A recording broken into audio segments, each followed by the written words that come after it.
어느 날 밤, 남편이 나를 은밀하게 불러냈다. 나와 식탁에 마주 앉은 그는 뜻밖의 제안을 했다. 우리 주식 해보자. 주식? 응. 요즘 주식 시장이 심상치가 않아. 우리에게 드디어 기회가 온 것 같아. 우리가 주식할 돈이 어디 있어? 장모님이 애들 교육비에 보태라고 당신 명의로 예금해 두신 1억. 그거 있잖아. 거기다 우리 예금까지 합쳐서 굴려보려고. 뭐? 아무리 요즘 분위기가 그래도 그렇지. 애들 교육시키라고 주신 돈으로 주식을 하는 건 좀 아닌 것 같은데?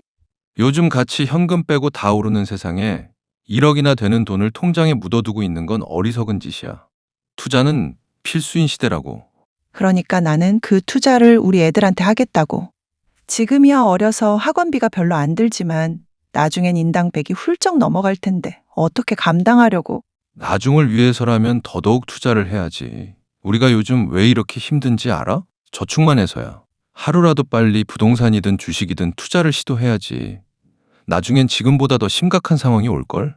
그러다가 돈 다 날리면 어떻게 하려고? 당신 그렇게 자신 있어? 나도 솔직히 장모님이 주신 돈이라 부담이 되는 건 사실이야. 하지만 나 한 번만 믿어주라. 나 한다면 하는 놈인 거 몰라? 무조건 저축금리보다는 수익률 좋을 거야. 그래도 안 돼. 그 돈은 절대 안 돼. 당신은 누구의 의견에 더 동의하시나요? 나는 어려서부터 성실함이 가장 큰 미덕이라고 배웠다. 성실하기만 하면 보통 이상은 되니까 다른 생각 말고 하는 일에만 매진하면 탈 없이 살 수 있다고 어머니는 늘 말씀하셨다. 주어진 일을 우직하게 해내는 건 자신 있었다.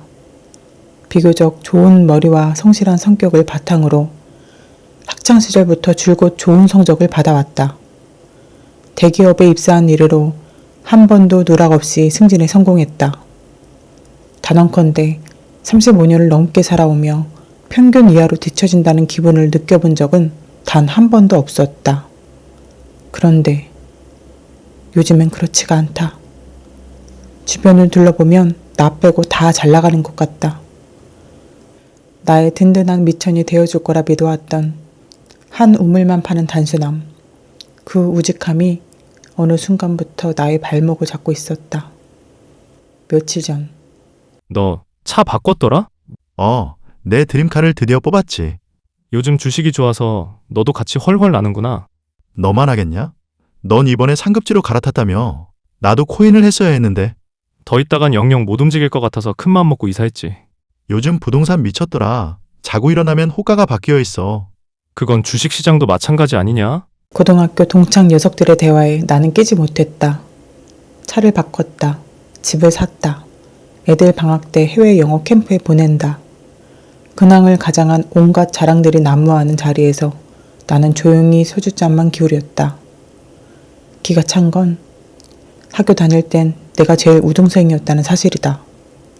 물론 취업도 내가 제일 잘했다. 내가 못한 건 단 하나뿐이다. 투자. 그게 이 녀석들과 이렇게 격차를 벌어지게 할 줄은 몰랐다. 주식, 투자, 부동산, 코인. 눈을 조금만 돌려도 기하급수적으로 부를 불릴 수 있는 수단들이 널린 세상이다. 이제라도 해야 한다. 여윳돈을 끌어모아 나만의 투자 스타일을 찾아야 한다. 격차가 더 벌어지기 전에. 나라고 그걸 왜 모르겠나. 요즘 세상은 회사만 열심히 다닌다고 알아주지 않는다는 걸 나도 잘 안다. 특히나 외벌이로 4인 가족이 풍족하게 산다는 건 불가능에 가깝다. 그걸 알기에 나는 100만 원 가량을 주식 계좌에 넣어 이리저리 굴려본 경험도 있다. 집에만 있자니 뭐라도 해야 할 것 같았다. 그렇다고 취직을 하자니 저학년인 첫째와 5살인 둘째의 나이가 애매였다. 아직 엄마의 손이 많이 필요한 나이고 양가 부모님은 도움을 주실 수 없는 상황이다. 그래서 나름대로 경험을 쌓으려고 한 것이다. 단돈 100만 원이었지만 나는 그 돈을 잃지 않기 위해 최선을 다했다. 쉽지 않았다. 유명하다는 책도 사서 읽어보고 뉴스도 빠짐없이 챙겨보고 주식하는 사람들만 들어가 있는 톡방에서 정보도 얻었지만 매수와 매도의 타이밍을 잡는 건 온전히 나의 문제였다. 시장의 흐름, 개인의 멘탈, 다수의 심리, 그 복잡하고 미묘한 것들이 주식 그래프를 요동치게 만들었다. 진심으로 투자를 했기에 신경이 많이 쓰였다. 나는 애들을 보낸 후 주식 창만 들여다봤다.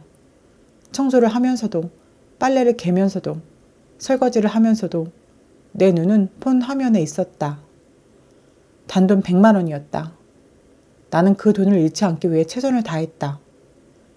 이상하리 많지 내가 판 건 오르고 내가 산 건 내리는 뼈 아픈 경험을 여러 번 했고 살 걸, 팔 걸, 버틸 걸 수많은 걸을 읊조른 결과는 똔똔이었다. 그간 주식시장에 쏟아부은 내 시간과 노력을 생각하면 손해인 셈이다. 그냥 해보라고 해. 너네 남편 잘할 것 같아.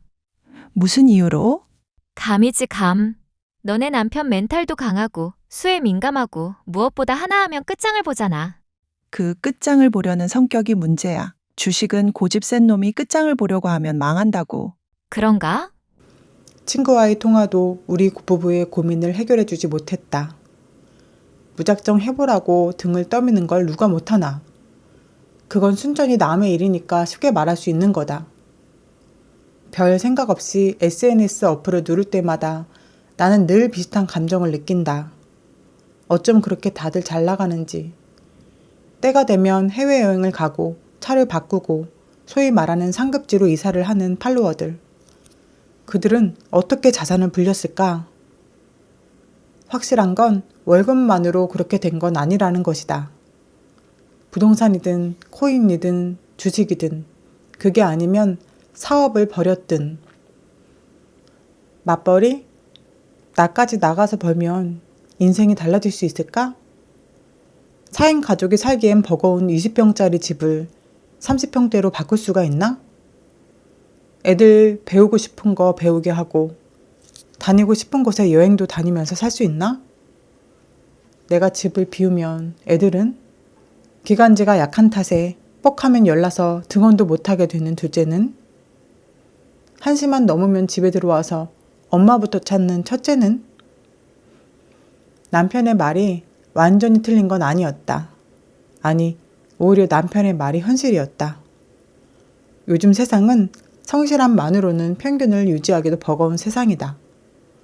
평균 이하로 뒤처지지 않으려고 악착같이 살아왔는데 어느 순간 정신을 차려보니 내가 바라보던 평균 이상의 삶을 사는 사람들은 이미 다른 레벨로 올라서 있었다. 그들이 올라선 사다리는 바로 투자다.